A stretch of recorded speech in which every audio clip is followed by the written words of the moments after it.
Eh bien, nous allons continuer notre séance de blockchain, d'introduction blockchain.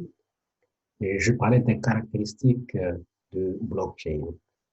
Et blockchain, c'est un compte partagé et distribué qui simplifie le processus d'enregistrement des transactions de surveillance des actifs sur le réseau d'entreprise ou d'un groupe. Donc, ce blockchain, comme je l'avais déjà défini, a des caractéristiques. Et parmi ces caractéristiques, voilà, nous avons le consensus, nous avons l'immutabilité, l'origine et la finalité. Donc, ces quatre points, ces quatre caractéristiques sont très importants pour qualifier une technologie de blockchain ou pas, puisque il peut y avoir des solutions informatisées qui peuvent être similaires au blockchain, mais ne sont pas forcément du blockchain. Il faut que vraiment ces quatre points, ces quatre caractéristiques soient reconnues, soient visibles, soient vraiment réelles, soient ressenties dans l'application pour parler de l'application blockchain ou pas. Et c'est quoi le consensus? Pour qu'une transaction soit validée, hein, tous les participants doivent accepter sa validité. Tous ceux qui font partie du blockchain, toutes ces personnes-là doivent valider la validité. Tous les serveurs qui font partie de l'infrastructure du blockchain doivent valider la transaction. Tous les nodes qui font partie du blockchain réseau doivent aussi valider la transaction. Et donc, vous voyez, c'est comme, il y a comme une, voilà, c'est la duplication. Une duplication de l'information. Si on a, par exemple, ici, quatre participants, donc, par exemple, quatre ordinateurs, il y a quatre serveurs, je fais une transaction de mon côté, ici à Hannover, en Allemagne, et la transaction doit être validée par, dans mon réseau, ceux qui font partie. Par exemple, si on a d'autres participants qui sont en Espagne, il faut que leur ordinateur, leur serveur valide ma transaction. Ensuite, ma transaction qui de l'autre côté va, par exemple, vers la France. Donc, il faut aussi que la transaction soit aussi validée là-bas de l'autre côté.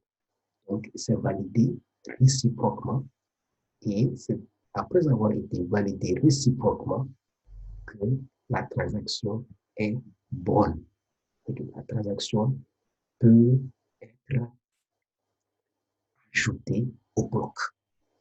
Et après maintenant,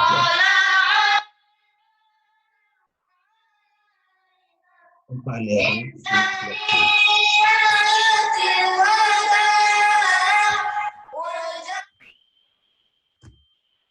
Donc, après maintenant, on parlera de blockchain. Il y a un appel que je dois aussi gérer là.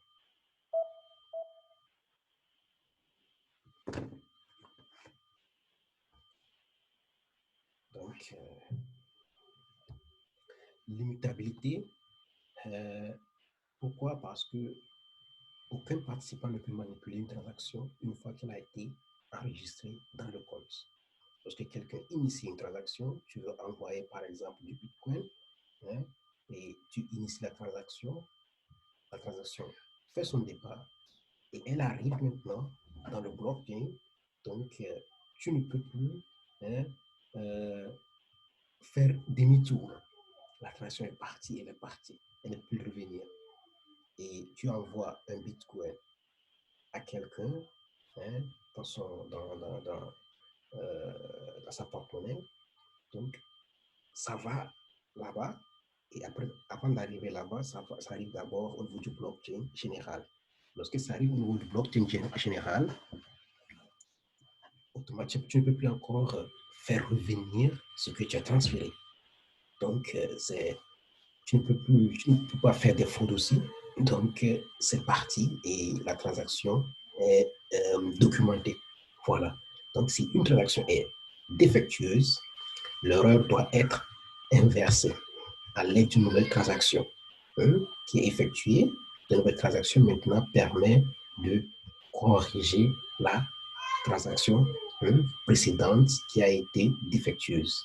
Et là, en fin de mois, vous allez voir qu'il y a deux transactions. Hein.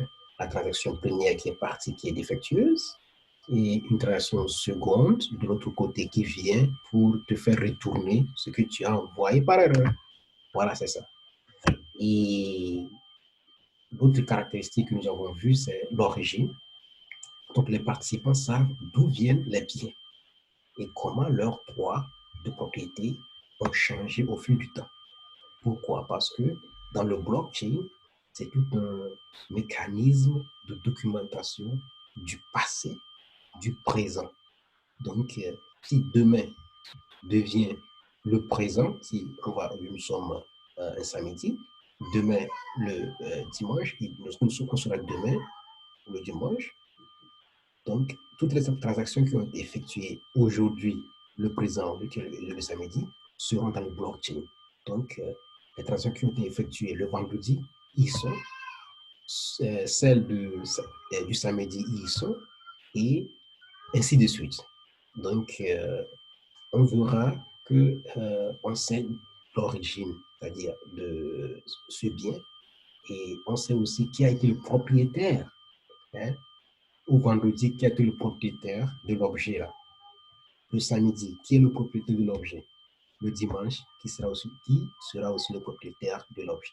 Donc, ce chemin-là se laisse voir.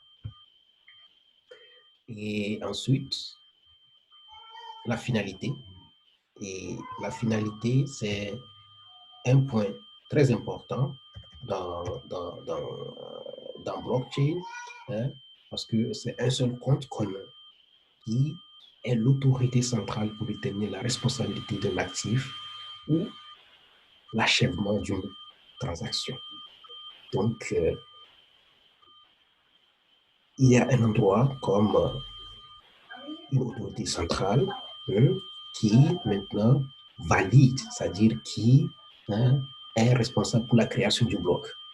Si on prend l'exemple de blockchain de Bitcoin, par exemple, il y a les mineurs, c'est-à-dire ceux qui ont vraiment des ordinateurs très puissants, qui peuvent effectuer des calculs, des mathématiques, algorithmes qui sont très forts pour pouvoir très rapidement et très fort pour pouvoir créer les blocs, c'est-à-dire valider les transactions. Et lorsque beaucoup de transactions sont validées, donc il y a beaucoup de concurrents qui veulent aussi ajouter la transaction à leur bloc. Et donc, il y a des questions, des questions mathématiques qu'il faut résoudre. Et l'ordinateur qui arrive à résoudre ce problème, cette question mathématique, c'est l'ordinateur-là qui ajoute maintenant le bloc, l'ensemble des transactions-là, c'est un bloc, on utilise ça au blockchain. Voilà.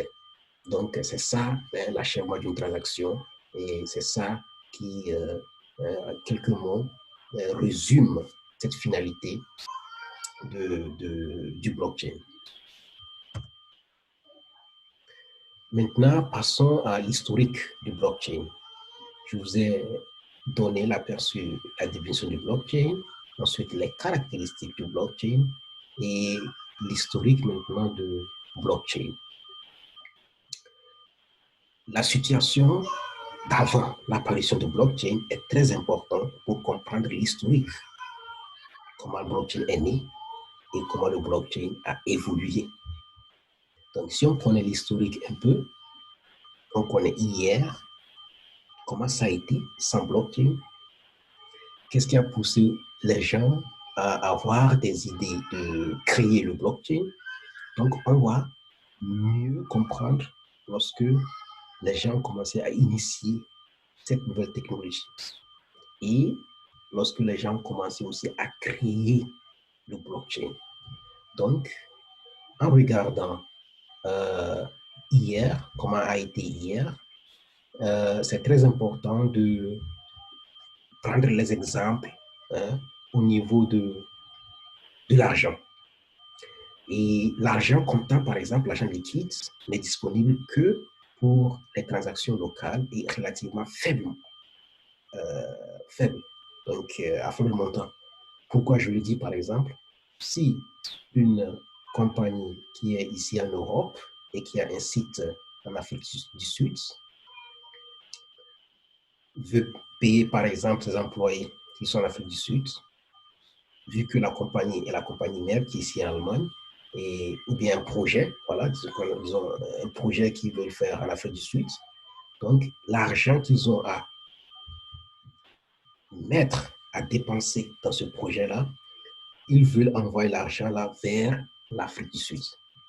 Maintenant, est-ce qu'ils vont imprimer l'argent là, mettre dans des sacs, prendre l'avion, aller déposer l'argent là en Afrique du Sud, ou bien ils vont faire des transactions bancaires, et les transactions bancaires, de quelle manière? C'est-à-dire envoyer de l'argent ici, en Europe, mais l'argent là ne va pas tourner, c'est-à-dire ne va pas passer dans un conteneur pour arriver là-bas, ou bien dans un fil téléphonique pour arriver là-bas, ou dans un fil Internet, non? Mais c'est plutôt le lieu de récupération de l'argent, là, il faut qu'il y ait une certaine liquidité. Il faut que l'argent là soit aussi présent là-bas pour pouvoir donner ça aux gens qui vont recevoir. Un autre exemple, Western Union. Ceux qui sont en Europe, en Amérique, un peu partout dans le monde, essaient d'envoyer de l'argent hein, dans leur pays d'origine. Tu vas à un guichet Western Union, tu vas envoyer de l'argent. Tu viens et tu dis, par exemple, j'aimerais envoyer 100 euros vers le Togo. Voilà. Le monsieur au guichet, Western Union, il prend tes 100 euros et il fait tout, il te donne un papier, tu signes et tu dis la transaction est faite. Maintenant, toi, à ton niveau, tu communiques un numéro à la personne qui va recevoir l'argent au Togo. Le monsieur, il va au poste, hein, il arrive là-bas, à l'endroit où il va récupérer l'argent. Donc, les 100 euros que tu envoies ici, ce ne sont pas les 100 euros là qui sont passés par un canal pour arriver là-bas au Togo. Non. Mais c'est plutôt la liquidité de cet argent-là est présent là-bas au Togo pour remettre hein, à la personne qui va recevoir l'argent là. Si la liquidité n'était pas là au Togo, croyez-moi, Western Union allait vous dire, peut-être vous dira, OK, la transaction n'est pas encore complète. Hein, il reste encore quelques instants pour compléter la transaction, quelque chose comme ça. Mais bon, au niveau de Western Union, voilà qu'ils ont aussi beaucoup de partenaires, beaucoup d'agences. Donc, à chaque fois, ils essaient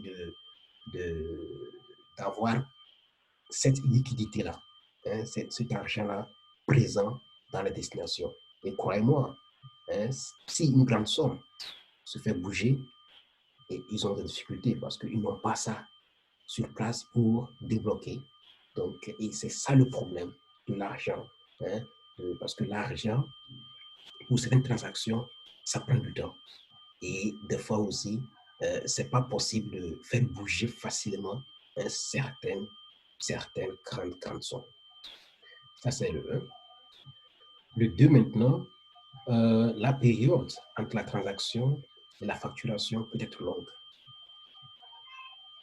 Lorsque vous bougez une grande somme, et la grande somme que vous bougez, à la fin, il faut savoir, OK, vous avez bougé cette somme-là, quels sont les frais que vous avez payés.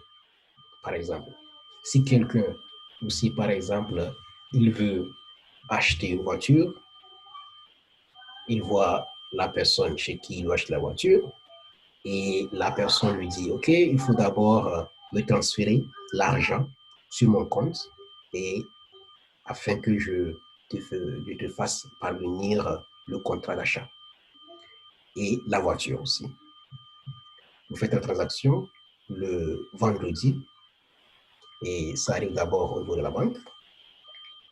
la banque reçoit et la banque aussi va envoyer sa confirmation au niveau de l'autre banque, la banque de la personne qui va recevoir. Donc, il y a la personne de l'initiateur de la transaction, la personne qui reçoit la transaction.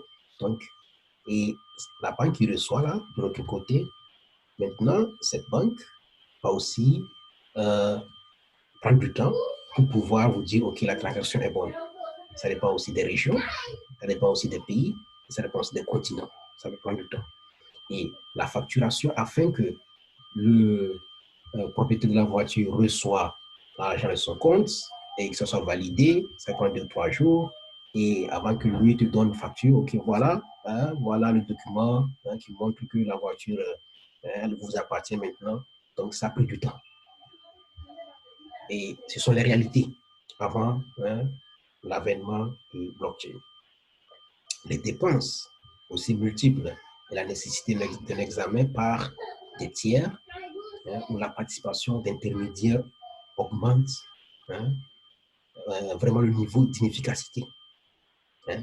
Et ici, si je parle d'un tiers, au niveau de la transaction, par exemple, de l'acheteur d'une voiture au vendeur, l'intermédiaire au niveau de cette transaction, c'est les banques. Hein. C'est une banque qui est l'intermédiaire parce que il faut aller d'abord au niveau de la banque pour faire la transaction. Si tu n'as pas, disons, un compte en ligne, donc il faut aller te présenter physiquement pour faire la transaction. Donc, c'est la banque qui est l'intermédiaire de faire bouger l'argent de ton côté vers l'autre côté. Et donc, si la banque qui est là, la banque là a des pannes, donc automatiquement, ça rend inefficace le travail. Ça rend inefficace votre processus de vendre votre voiture ou bien votre processus de vouloir acheter une voiture. Et la fraude, les cyberattaques et même les erreurs simples augmentent la complexité de la mise en œuvre des activités commerciales. Voilà. Parce qu'il y a beaucoup aussi d'attaques cyber et ça ne diminue pas. Il y a beaucoup, surtout même, je crois, dans les pays de l'Europe de l'Est, il y a même des groupes qui se forment, des étudiants et même des personnes diplômées en informatique qui connaissent, bien qui se font vraiment du travail à apprendre comment et quoi faire pour pouvoir avoir des expertises dans les attaques cyber. Et vous voyez donc, surtout s'il y a des banques qui deviennent des cibles dans ce sens-là, et c'est grave. Et même, il y a des personnes aussi, des individus, que leurs comptes se font pirater, ainsi de suite, et ça leur fait aussi créer des lourdes pertes. De plus, tous les participants au réseau sont à risque dans ce sens. Lorsqu'un facteur est affaibli, lorsque une banque a été attaquée, il y a eu une cyberattaque dans une banque, il y a eu des données de la banque qui ont été volées, par exemple, ou bien des comptes bancaires des gens qui ont été piratés, manipulés, ainsi de suite. Et la banque sera autorisé peut-être, obligé peut-être pour des raisons de sécurité de stopper toutes ces activités pour leur donner. Et donc, vous qui avez vos comptes là-bas, vous qui vous faites le marché avec les banques, vous dont les fournisseurs vous faire parvenir l'argent à travers cette banque-là, vous allez faire comment dans ces périodes-là? Donc, automatiquement aussi, vous êtes affaibli.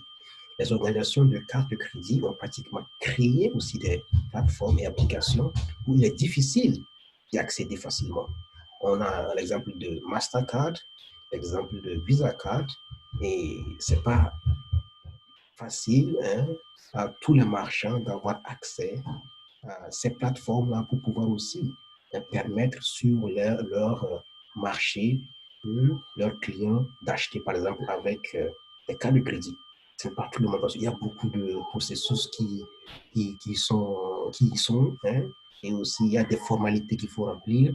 Il faut aussi se vérifier et c'est vraiment long et à la fin, c'est pas tous les marchands, c'est pas tout le business, toutes les personnes, toutes les entreprises de business qui arrivent obtenir vraiment cette possibilité-là.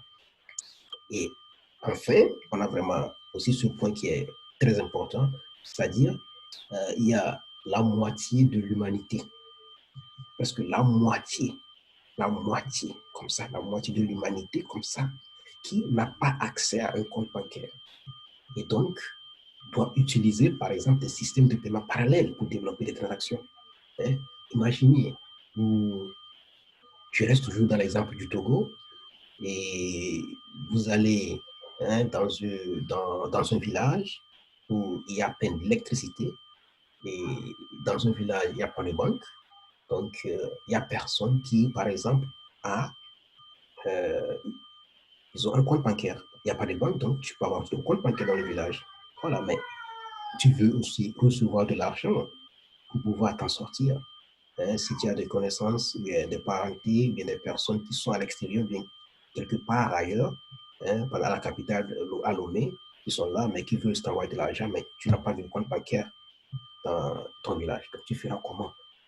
Donc, ça aussi, c'est une situation qui a poussé les gens, les personnes qui ont des connaissances en cryptographie, des connaissances au niveau des logiciels forts et surtout aussi au niveau de la programmation pour aller loin, penser loin, aller loin et créer d'autres choses. Eh bien, ce qu'ils ont créé, c'est le Bitcoin. Voilà. Et donc, l'avènement du Bitcoin s'est fait après tous ces facteurs-là que j'ai cités, qui ont été mis sur point par une certaine équipe d'individus et qui ont tant aussi lutté et aussi qui ont voulu aussi que le monde ne soit pas à 100% dépendant des banques, parce que nous dépendons trop des banques. Il y a les banques centrales, il y a d'autres banques, d'autres institutions, des banques qui sont peut-être pas directement liées aux banques centrales, qui sont des banques commerciales, mais au même moment, toutes ces banques-là sont dictées par les banques centrales. Et ce qui est encore grave, avec les communautés, avec par exemple l'Union européenne que vous avez, par exemple, ou bien l'Union africaine que vous avez en Afrique, ou bien au niveau de l'Afrique de l'Ouest, vous avez les États de l'Afrique de l'Ouest, la communauté d'Afrique de l'Ouest, qui forment le réseau franc-CFA. Il y a à chaque fois à la tête une banque centrale qui monopolise la quantité de l'argent qui se produit et qui circule, qui monopolise comment distribuer l'argent là dans l'économie, qui monopolise comment, bien, combien doit être le taux d'intérêt hein, lorsque quelqu'un, par exemple, demande du prêt, ou bien lorsque les prêts sont organisés au niveau des entreprises. Donc, il y a encore d'autres exemples, hein, d'autres mainmises que je n'ai pas citées, mais les banques ont vraiment la mainmise dans tout ça là.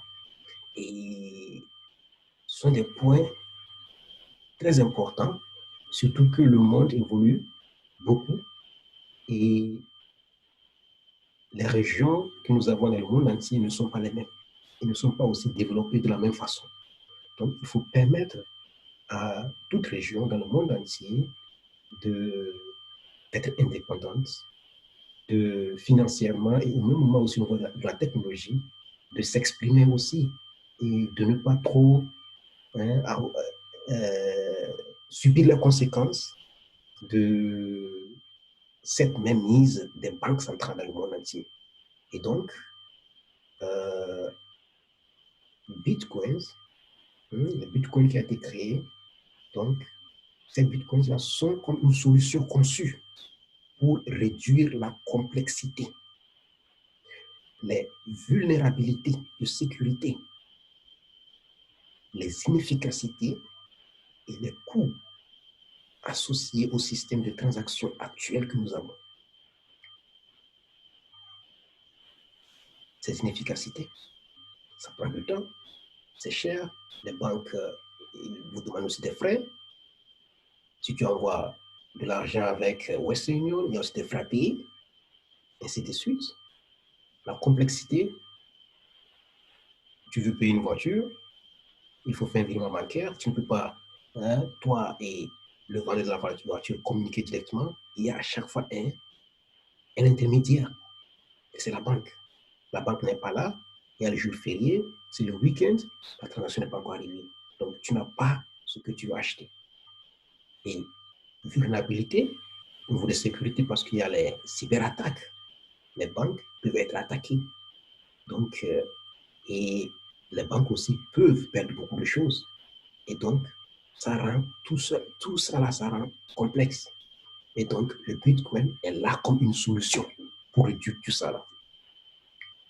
Eh bien, c'est une monnaie digitale qui a été introduite en 2009 par une personne mystérieuse. J'ai ri parce que c'est mystérieux parce que d'abord le nom que la personne, bien le groupe de personnes sont donnés, hein, c'est un pseudonyme qui s'appelle Satoshi Nakamoto. Hein, ça sonne un peu espagnol. Mais à fond, personne ne sait réellement si c'est une personne qui a vraiment créé Bitcoins ou bien c'est un groupe d'individus. Mais en fait, il y a eu, après la création, le, un document qui est sorti officiel et c'est dans ce document, il y a aussi mentionné comment ça a été créé, comment ça va fonctionner, quels sont les buts pour la création, ensuite aussi, hein, qui est derrière ça, mais ce qui est derrière ça, c'est un pseudonyme qui a été donné. Donc, c'est ce pseudonyme que je viens de dire, c'est Satoshi Nakamoto. Voilà. Donc, 2009, donc disons actuellement plus de 10 ans, donc 11 ans pratiquement bientôt, donc Bitcoin existe. Et contrairement aux monnaies traditionnelles que nous avons actuellement, l'euro, c'est une monnaie traditionnelle, le dollar, c'est une monnaie traditionnelle, le franc CFA, c'est une monnaie traditionnelle, le Bitcoin n'a pas de monnaie centrale. Donc, il n'y a pas une banque centrale qui contrôle la quantité de Bitcoin. Non. Il n'y a pas une banque centrale qui contrôle, hein, la circulation de Bitcoin. Non.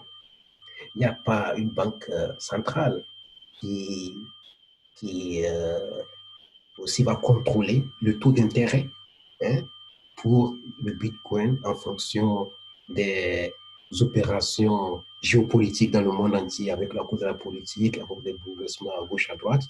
Il n'y a pas ça. Donc, déjà, c'est vraiment une certaine indépendance vis-à-vis des banques. Les Bitcoins, ils sont contrôlés par personne. Il n'y a personne qui contrôle ça.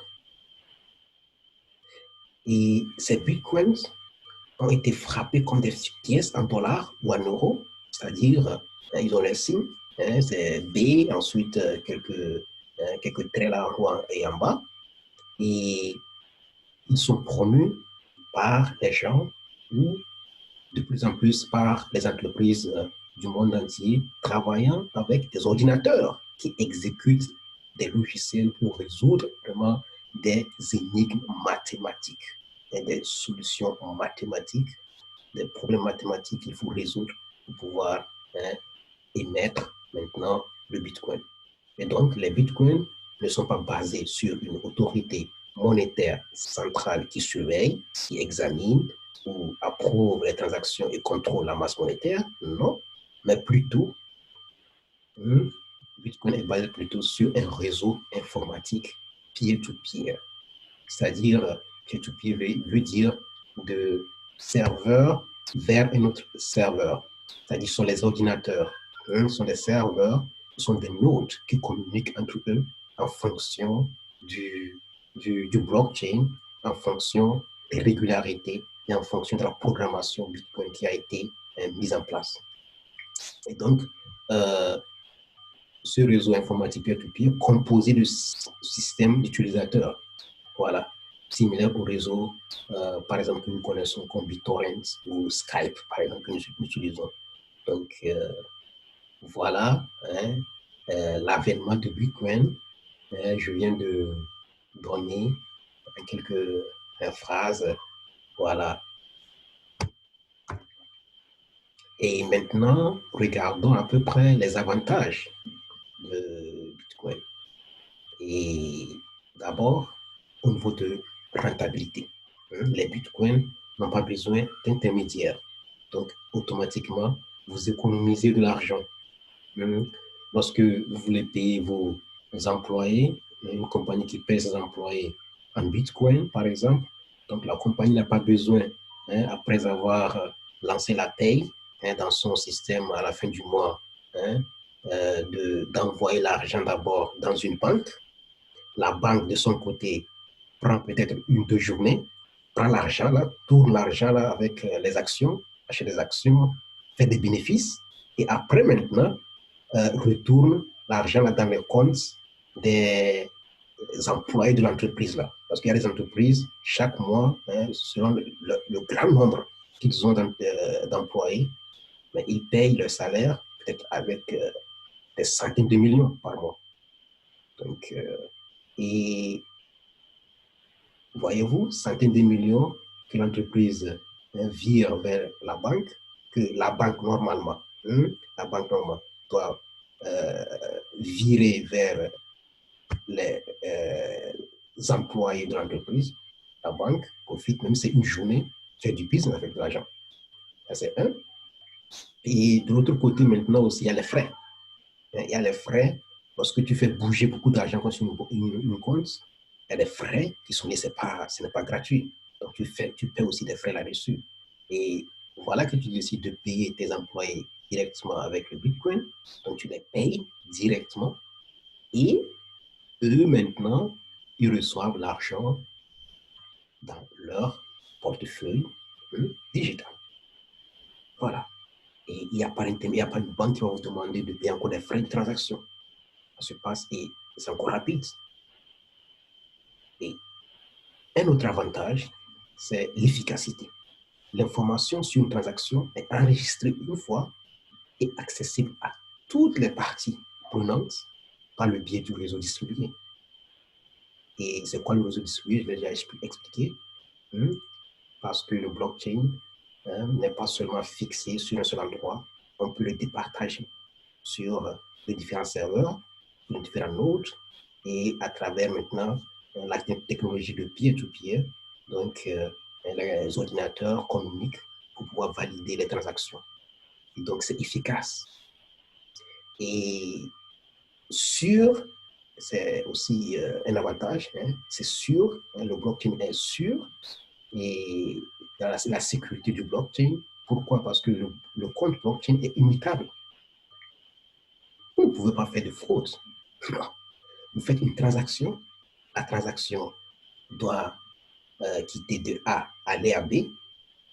Lorsque la transaction va à B, de quitter de A aller à B, c'est parti. Et c'est écrit avec cryptographie dans le blockchain que la transaction a été faite tel jour. Aujourd'hui, par exemple, le samedi, ça a été fait le samedi à 18h30 et c'est la somme qui a été faite. Bien sûr que la personne ou bien voilà, l'entité qui a fait la transaction reste anonyme, mais la transaction est partie. Donc, vous ne pouvez pas falsifier la transaction ou bien changer de personne ou bien changer d'adresse qui va recevoir la transaction. Non. Et donc, c'est vraiment aussi un avantage, un atout. Donc, les fraudes, les cyberattaques, tout ça là, donc, ça sera des histoires d'hier. Et donc, le blockchain rend tout ça là immutable et protège tout ça là contre les fraudes. Donc, une transaction effectuée ne peut plus être modifiée. Seule exception, seule une nouvelle transaction peut faire retourner la transaction qui a été faite à l'initiateur de la transaction. Donc, voilà. Au cas où une transaction a été faite par erreur, donc la transaction là va toujours rester dans le protocole, on ne peut pas gommer, non, mais on peut faire une transaction retour, ou retourner ce qui a été envoyé par erreur. Et l'évolution du blockchain, c'est vraiment une étape très importante. C'est très important de voir au niveau de blockchain, à cette étape-là, donc l'évolution pour voir. On a vu hier comment ça a été la situation. On a vu aujourd'hui Bitcoin est né, mais le blockchain maintenant de voir c'est comment son évolution. Le Bitcoin qui est né pour résoudre les problèmes d'inefficacité, les problèmes de complexité, les problèmes, les coûts avec les banques pour ne plus avoir d'intermédiaires. Donc, le blockchain maintenant qui est né, est-ce que le blockchain là va se limiter seulement à Bitcoin ou bien le blockchain là va trouver aussi des domaines d'application au niveau de l'industrie, au niveau de l'agriculture, au niveau de la santé. Actuellement, nous avons par exemple le coronavirus, au niveau du coronavirus, donc il faut faire du tracking. Est-ce que le blockchain va aussi aller là-bas? Eh bien, les bitcoins sont basés sur blockchain, bien sûr, et le blockchain sert comme un compte commun pour le bitcoin. Considérer la blockchain comme un système d'exploitation, donc on peut, comme Microsoft Windows, comme Mac OS, et bien Bitcoin comme une des nombreuses applications qui peuvent fonctionner sous ce système d'exploitation. Donc, sous le système d'exploitation de blockchain, Bitcoin fait partie, c'est-à-dire une petite partie. Donc, en quelques mots, la maison dans laquelle Bitcoin se situe s'appelle blockchain. Mais ce n'est pas blockchain qui est dans Bitcoin, mais plutôt c'est le contraire, c'est Bitcoin qui est dans cette application-là, dans ce réseau-là, voilà, dans ce système d'exploitation-là, par exemple. Voilà. Eh bien, blockchain offre la possibilité de capturer les transactions Bitcoin. Donc, ou dans le registre qui est partagé, que tout le monde peut avoir accès. Mais blockchain peut également être utilisé pour capturer les transactions arbitraires et surveiller le mouvement de tout actif, qu'il s'agisse d'actifs concrets, abstraits ou numériques. On peut se servir de blockchain pour surveiller aussi les transactions là qui sont faites. Par exemple, dans une entreprise qui utilise blockchain, et blockchain là, ça serait comme blockchain qui est centralisé, c'est pas décentralisé, c'est centralisé dans ce sens. Pourquoi? Parce que c'est défini qui sont les participants dans ce blockchain et quels sont les critères pour participer, ainsi de suite. Et ce n'est pas tout le monde, par exemple, quelqu'un qui ne fait pas partie de l'entreprise ou bien qui fait partie de ce cercle-là, de participants ne va pas avoir accès à ce blockchain de l'entreprise. Vous voyez? Donc, mais au niveau du Bitcoin normal, Bitcoin, lui, il est décentral. Si quelqu'un envoie un Bitcoin du Japon vers l'Espagne, il y a une plateforme, un site internet, plateforme où tu peux voir toutes les transactions qui se font dans le monde entier avec Bitcoin. Tu vas là et tu vas voir aussi la transaction qui vient du Japon vers l'Espagne. Mais ce que tu ne verras pas, le nom de la personne qui a envoyé et le nom de la personne qui reçoit. Tu ne verras pas. Mais tu verras les portefeuilles digitales qui envoient et qui reçoivent. Tu verras ça aussi et aussi les nombres de confirmations au niveau de la transaction. Donc, tu verras toutes ces informations-là. Donc, c'est dans ce sens un blockchain qui est décentralisé. Voilà, c'est décentralisé. Voilà. Et avec blockchain, par exemple, les titres peuvent être payés et en quelques minutes, au lieu de plusieurs jours, tu payes tout très vite. Tu fais une transaction très vite, au lieu de quelques jours que tu vas perdre. Donc, il faut également être, il peut être également utilisé, le blockchain peut être utilisé pour aider aussi les entreprises à gérer la circulation des biens et les paiements connexes ou aussi pour fournir aux producteurs des protocoles de production avec les fabricants d'équipements, les organismes de réglementation pour réduire aussi le nombre des appels. L'exemple que j'avais donné au départ, par exemple, pour la fabrication des voitures, les autorités qui font audit, les autorités qui sont là aussi pour surveiller les normes de production, tout ça là. Lorsqu'une voiture est fabriquée, il n'y a pas les normes qui ont été suivies, il y a disons, certains matériels qui n'ont pas été bien utilisés.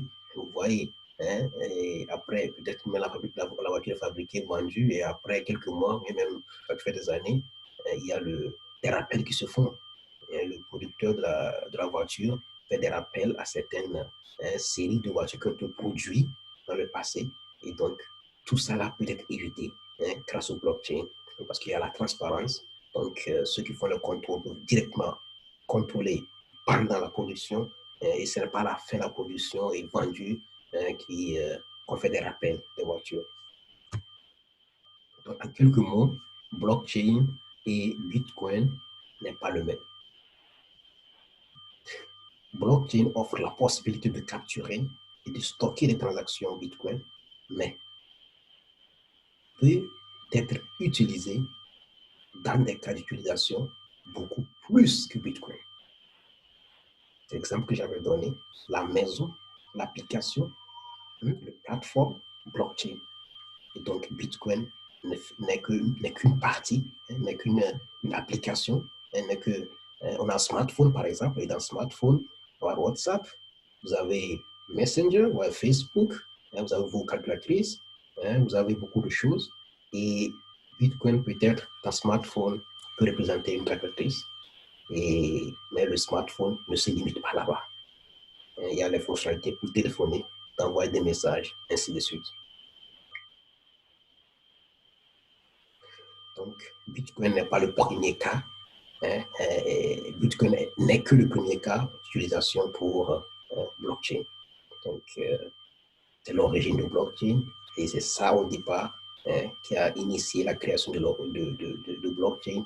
Mais blockchain ne se limite pas là. Et je crois que dans nos prochaines séances, ça c'est la première séance, donc dans nos prochaines séances, on va aller aussi dans d'autres cas pour mieux vous donner des exemples d'applications de blockchain dans la société, dans l'industrie et dans beaucoup de domaines. Je vous remercie et j'espère que la séance vous a été rentable. Et là, je vais envoyer à tous les participants aussi la présentation de ce document. Vous allez obtenir aussi un document de notre séance et vous avez aussi à la fin quelques questions, c'est-à-dire pour aussi rafraîchir tout ce que vous avez écouté avec moi. Et aussi, il y a aussi une page de littérature et avec les liens que vous aussi, vous avez le temps de faire des recherches pour vous préparer pour notre prochaine séance. Je vous remercie. Je vous remercie. Donc, je pense qu'on va s'arrêter ici. Et donc, je vais dire alors à la prochaine fois. Eh bien, salut.